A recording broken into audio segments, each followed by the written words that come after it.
sourire. Il n'y a personne pour l'instant. Voilà. Voilà. Il y a beaucoup de monde qui arrive. On attend juste le... On attend le son des cloches. Ben voilà.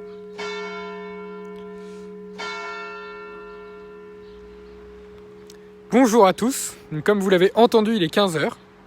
Et nous nous retrouvons pour ce mot des dons, mais qui aujourd'hui ne sera pas tout à fait un mot des dons, puisque ceux qui vont vous parler, comme vous le voyez, ne sont pas encore tout à fait des dons.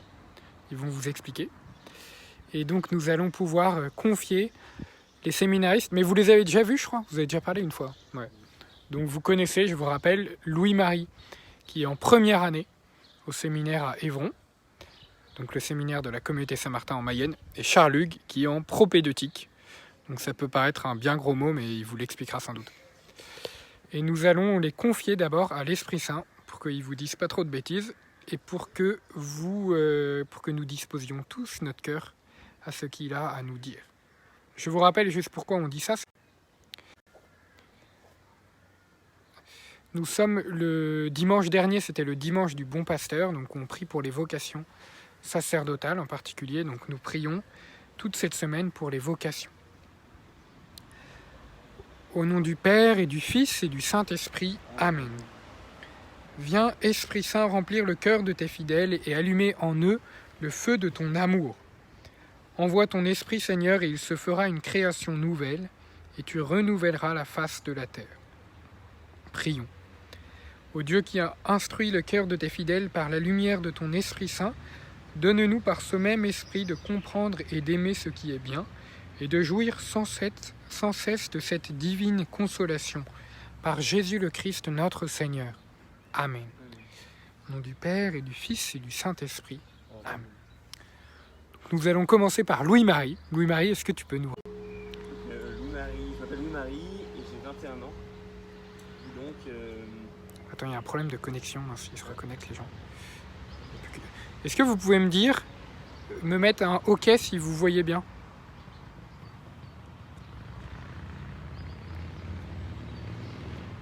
Est-ce que vous pouvez dire OK en commentaire si vous voyez Louis-Marie et que vous l'entendez et que vous m'entendez ?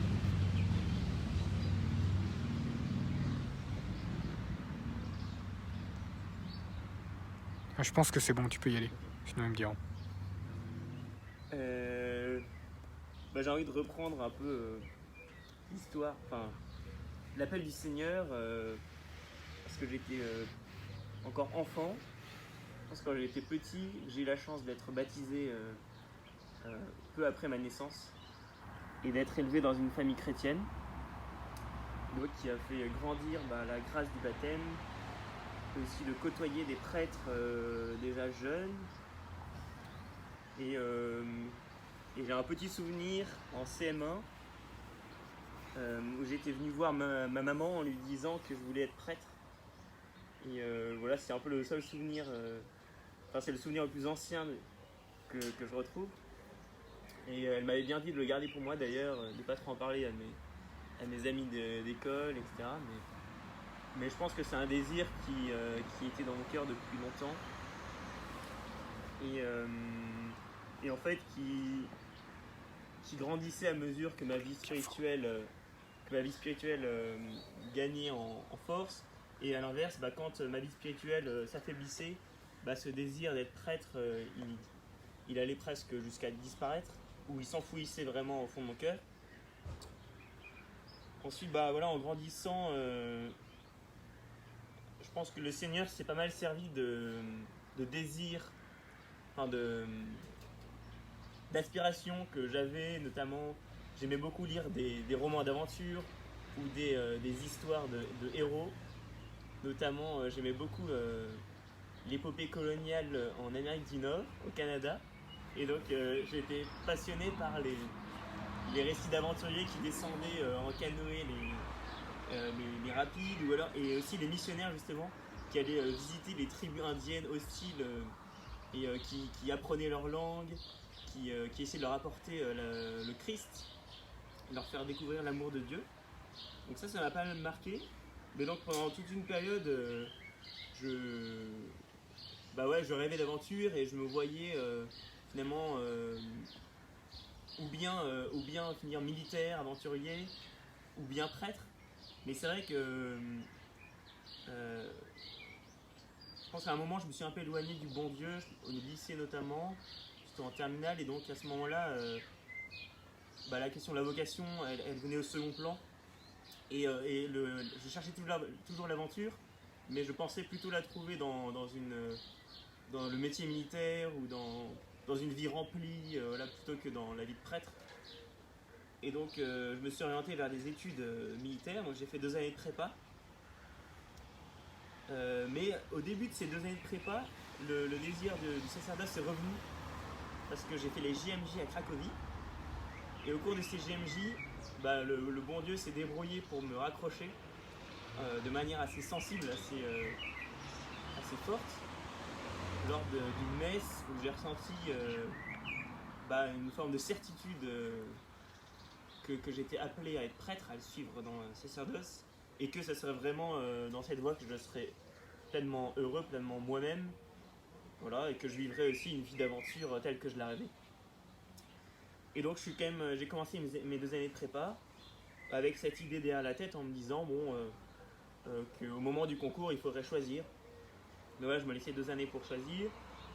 Et voilà, petit à petit, donc cette forte expérience sensible, elle a laissé la place après à un désir croissant. Un désir croissant qui peu à peu a fait disparaître tous les obstacles que je me mettais. Donc, bah, d'abord c'était le désir du mariage, le désir d'une vie de famille.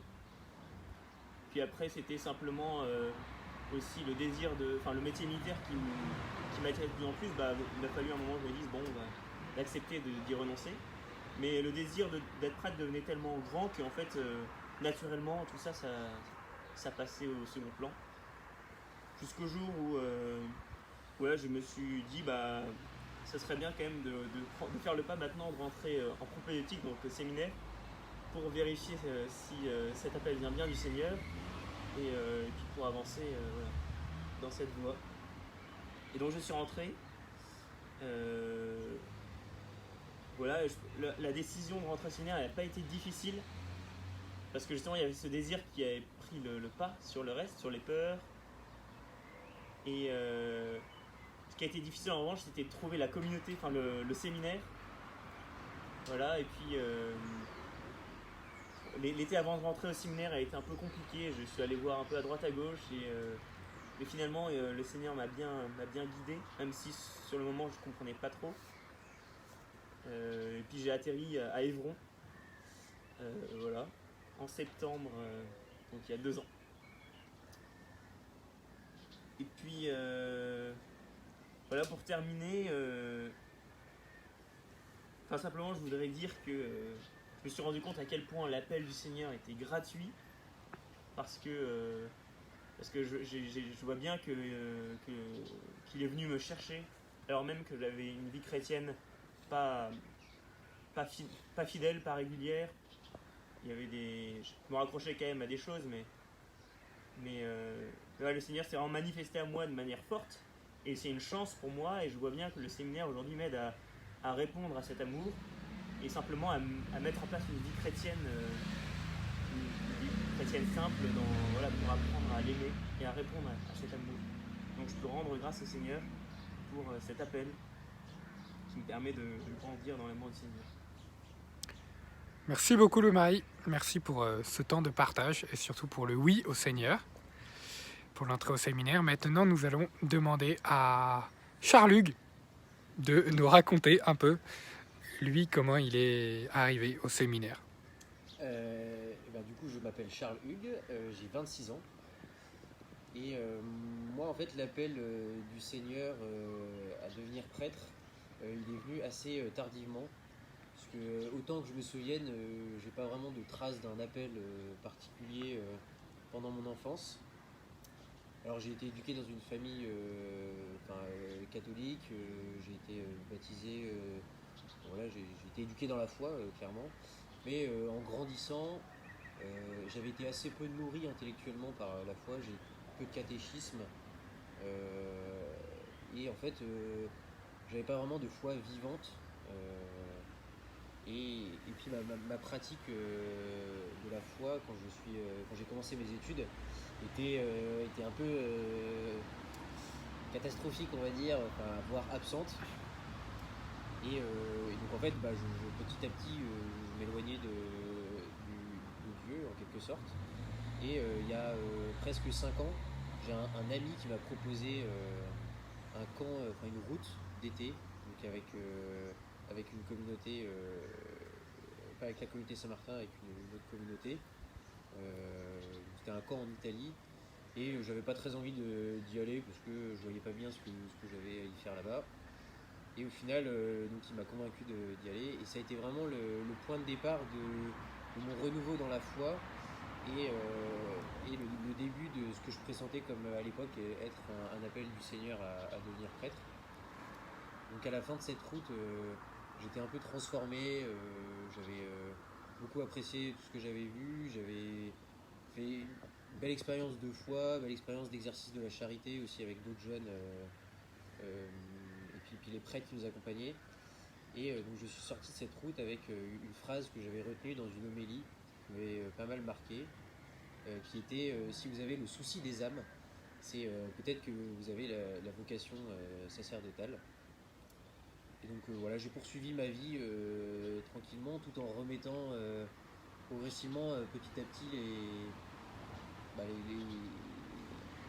tout en reprenant pied dans ma foi, en me la réappropriant, en cherchant à mieux connaître Dieu, en priant plus, en allant à la messe tous les dimanches, ce que je ne faisais pas forcément avant, en y allant même en semaine. Voilà, j'ai retrouvé vraiment une pratique régulière de la foi. Et puis l'été d'après, donc en 2016, j'ai refait ce même camp. Et donc j'ai énormément apprécié à nouveau. Je sentais que j'avais beaucoup progressé dans ma foi. Et j'étais un peu paumé sur le point de vue professionnel. J'arrivais pas à envisager de métier qui pouvait m'épanouir en particulier. Tout me paraissait un peu fade. Et donc pendant ce camp-là, je me suis confessé, ce qui m'était pas arrivé depuis à l'époque, je pense 5 ou 6 ans. Et ensuite pendant une adoration, pendant un salut du Saint-Sacrement, donc après cette confession-là, je me suis retrouvé, j'avais pas demandé grand-chose, mais j'ai eu une espèce de conviction profonde, et vraiment quelque chose que j'ai expérimenté sensiblement. Je pense que c'est le moment où j'ai su que le Christ m'aimait profondément. Vraiment, c'est quelque chose que je savais avant parce qu'on me le disait ou je l'entendais à la messe, etc. Mais je n'avais pas vraiment expérimenté, quoi. Et parallèlement à ça, pendant l'adoration, j'ai eu la conviction très forte que en fait, là où je serais heureux, c'est en étant prêtre, tout simplement. Et donc après cette route, j'étais tout feu tout flamme. Je me disais que c'était ça, que tout allait bien, que tout allait bien se dérouler, etc. Et forcément, dans ce genre d'endroit, on vit un peu dans des moments on est porté plus qu'habituellement par la grâce. Et du coup, en reprenant mes études, ça a été un peu compliqué. Parce que forcément, j'étais tiraillé par des questionnements. J'étais amoureux d'une jeune fille, je voulais me marier, il y avait des choses qui me faisaient peur dans le sacerdoce. Voilà, il y avait plein de choses en moi qui faisaient que je repoussais un peu cette question. Et voilà, c'était surtout au final, pour une bonne part, c'était les sentiments que j'ai trouvés envers cette jeune fille qui pesait beaucoup dans la balance, qui aveuglait un peu le désir que j'avais de faire la volonté de Dieu, quoi. Et au final, j'étais un peu focalisé sur le fait de faire plutôt ma volonté, qui était en l'occurrence de construire quelque chose avec cette jeune fille. Donc au final, ça n'a pas fonctionné avec cette jeune fille et ça m'a appris une chose dont j'avais pas forcément conscience avant. C'était que j'avais un vrai désir d'aimer et d'être aimé. C'est quelque chose qui m'a énormément fait grandir, de sentir que j'avais cette capacité-là et que je pouvais déployer de l'énergie pour aimer une personne et du coup aimer d'autres personnes. Et après, petit à petit, c'est à travers un ami notamment qui se posait la question de la vocation, un directeur spirituel, que j'ai pu un peu débroussailler un peu cette question-là, un peu faire le tri, prioriser entre guillemets les questions, comprendre pour vraiment découvrir si cet appel-là du Seigneur était vraiment un véritable appel, et pour aussi puiser dans la prière la force et le courage d'y répondre. Et l'année dernière, j'étais en dernière année d'études, et la communauté de Saint-Martin m'a paru assez évidente parce que c'est la communauté que je connaissais le mieux. J'avais déjà fait les JMJ en 2011 avec la communauté. J'avais un ancien chef scout qui avait été ordonné, qui a été ordonné en 2018, qui y était. Donc le choix a été assez évident. Et en fait, ça s'est fait naturellement avec la fin de mes études où j'avais pas vraiment de perspective pour mon avenir professionnel. Et du coup, Dieu, dans sa sagesse, a posé progressivement des jalons pour que je puisse décider de rentrer en propédeutique pour approfondir mon discernement. Voilà. Merci Charles-Hugues.